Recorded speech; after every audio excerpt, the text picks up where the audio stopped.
Sledite stopinjam Jezusa Kristusa. Kateheza o pričevanju. Potrjeno vodilo reda manjših bratov, ki ga je s pomočjo kardinalov in pravnikov sestavil sveti Frančišek, ima 12 poglavij. Vodilo, ki orisuje način življenja, ni bilo napisano, da bi Frančišek v njem do podrobnosti določil, kako mora brat živeti, kakor to določajo mnoga druga pravila, temveč da bi član reda v njem odkrival svoje najgloblje želje. Predvsem pa si želi, da bi bratje razumeli, da ne gre za to, da bi sledili nekemu besedilu, temveč osebi Jezusa Kristusa. Osrednje teme vodila.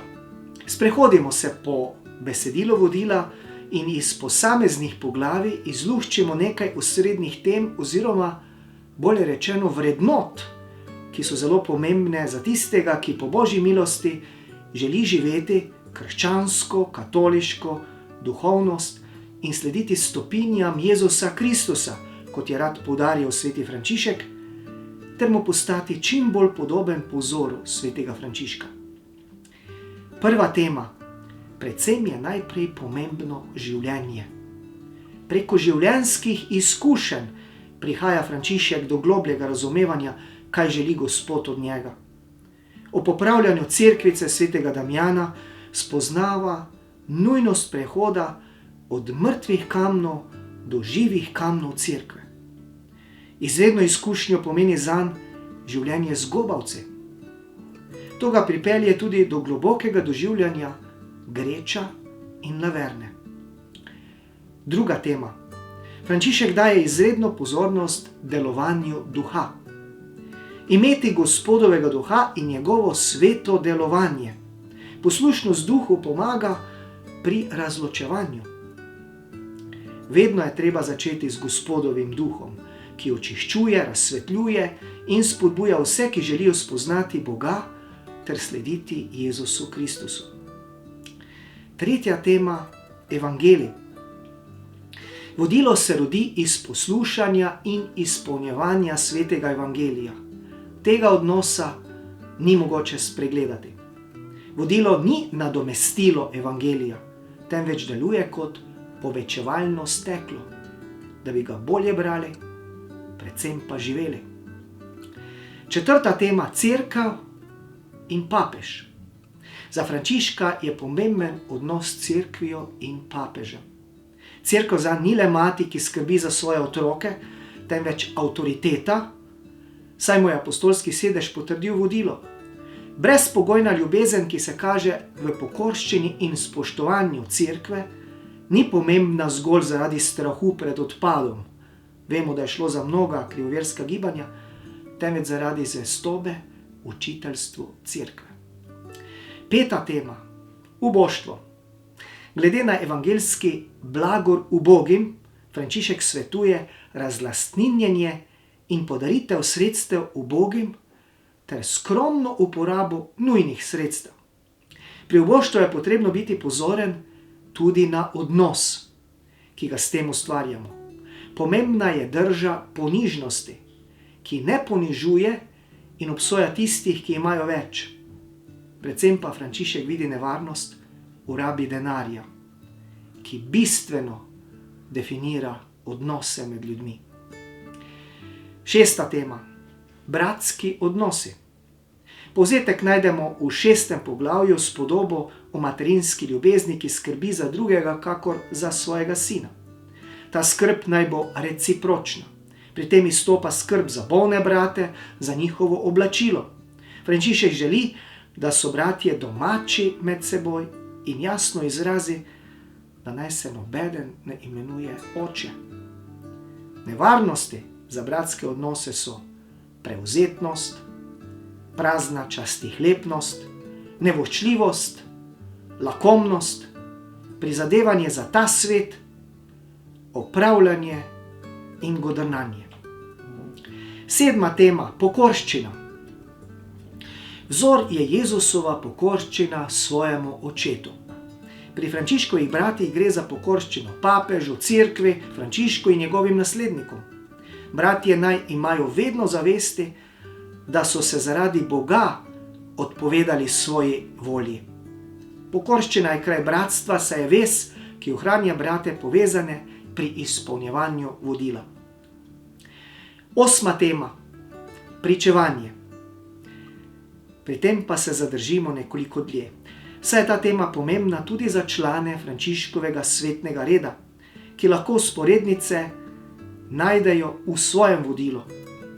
Pod pojmom pričevanje si najprej predočimo nekaj besedil iz potrjenega vodila, ki so povezana bodisi s pridigarjem, oblika oznanjevanje, bodisi besedila, ki poudarjajo oznanjevanje bolj z življenjem, kakor z besedo. Slednje pričevanje naj dajejo vsi bratje, ne le pridigarji. To omenja že nepotrjeno vodilo. Vsi bratje naj pridigajo z deli. Drugo poglavje, 17. vrstica pravi: opominjah njih in spodbujam, naj ne prezirajo in obsojajo ljudi, katere vidijo, kako so oblečeni v mehka in pisana oblačila in kako uživajo izbrane jedi in pijače. Rajši naj namreč vsak samega sebe sodi in prezira. Tretje poglavje, 10., 11. vrstica, 13., 14. vrstica. Svojim bratom pa svetujem, jih opominjam in spodbujam Gospodu Jezusu Kristusu, naj se ne prerekajo in prepirajo, kadar hodijo po svetu. In naj ne sodijo drugih, ampak naj bodo krotki, miroljubni, skromni, blagi, ponižni. Z vsemi naj vljudno govori, kakor se spodobi. V katerokoli hišo pridejo, naj najprej rečejo: mir tej hiši. In po svetem evangeliju smejo jesti vse jedi, ki se jih prednje postavi. 6. poglavje, 2. do 3. vrstica. Kot tujci in popotniki na tem svetu, naj v oboštvu in ponižnosti služijo Gospodu in zaupljivo prosijo za miloščino. Tega se jim ni treba sramovati, saj je Gospod zaradi nas postal ubog na tem svetu. 9. poglavje, 1. do 4. vrstica. Bratje naj ne pridigajo v škofiji kakega škofa, če bi jim to prepovedal. Nihče izmed bratov naj si tudi ne drzne ljudem pridigati, dokler ga generalni minister tega bratstva ne izpraša in potrdi ter mu dovoli pridigarsko službo. Prav tako opominjam in spodbujam vse brate, naj bo njihovo govorjenje v pridigah dobro preudarjeno in dostojno, v korist in spodbudo ljudstva, kateremu naj oznanjajo grehe in kreposti, kazen in slavo, s kratkimi govori, ker je tudi Gospod na kratko govoril na zemlji. 11. poglavje, 1. do 3. vrstica.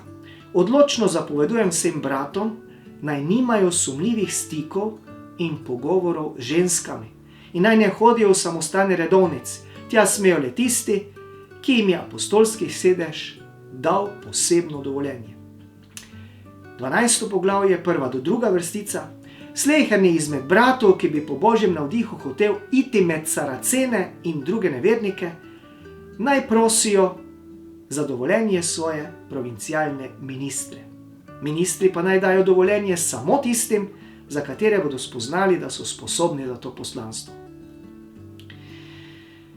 3. poglavje je posvečeno temu, kako naj gredo bratje po svetu, nam sintetično lepo oriše pričevanje, ki naj ga bratje dajejo svojim življenjem med ljudmi. Naj bodo krotki in ponižni, posebej brez obsojanja kogarkoli in brez prerekanj, z obnašanjem v skladu z evangelijem.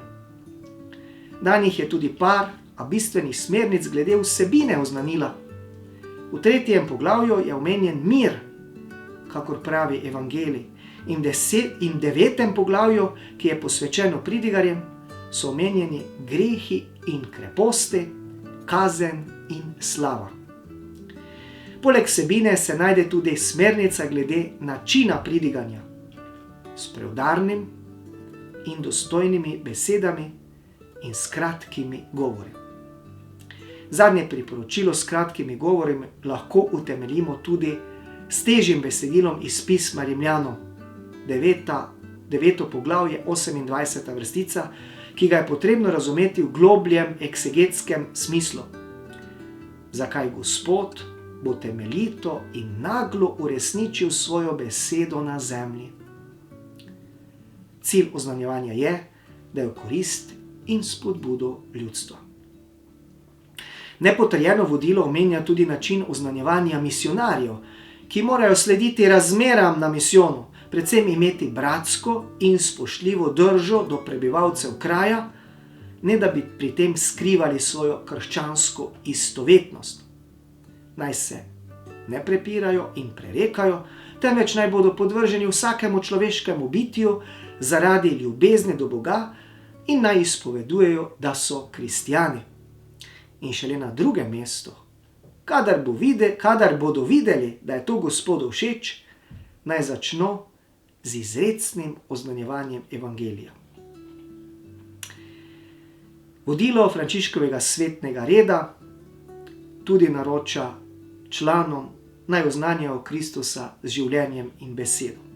Tudi konstitucije jih spodbujajo, da sodelujejo pri graditvi cerkve, tako da naj bodo priče in orodje njenega poslanstva z življenjem in besedo.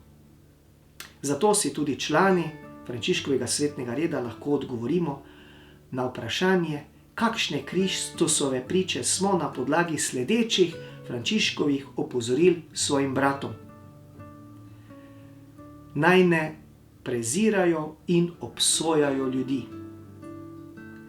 Rajši naj marveč vsak samega sodi in prezira.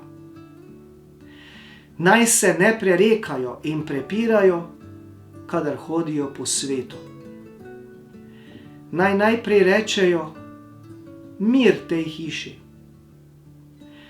Kot tujci in popotniki na tem svetu naj služijo Gospodu. Naj ne pridigajo v škofiji kakega škofa, če bi jim to prepovedal. Vemo, stranpota raznih duhovnih cerkvenih gibanj tudi obstajajo. Oznanjanje nauka ali resnic, ki niso v skladu s katoliško vero. Tudi to se lahko pojavi.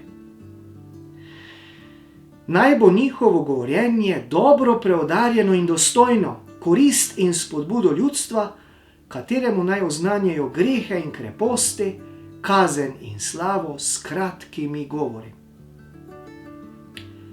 Da sem vsaj pripravljen vsakomur predstaviti vsebino svoje vere oziroma odgovoriti, če me vpraša za razlog upanja, ki je v meni.